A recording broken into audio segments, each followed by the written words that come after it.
बशार अल असद को रूस किस तरह मुंतकिल किया गया, मालूमात सामने आ गई। बागी ग्रोह के कब्जे और अपनी हुकूमत के खात्मे के बाद बशार अल असद मुकम्मल खामोशी और पुरअसरार तरीके से मुल्क से फरार हो गए थे।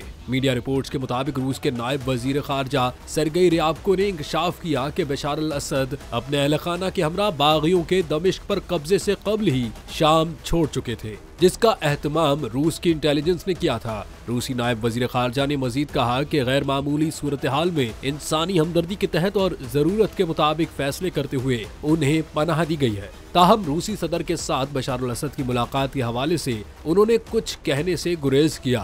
रिपोर्ट में यह भी दावा किया गया है कि रूसी दारुल हुकूमत मॉस्को में बशार अल असद ने हाल ही में 20 अपार्टमेंट्स खरीदे हैं, जिनकी मालियत 30 मिलियन पाउंड से जायद है।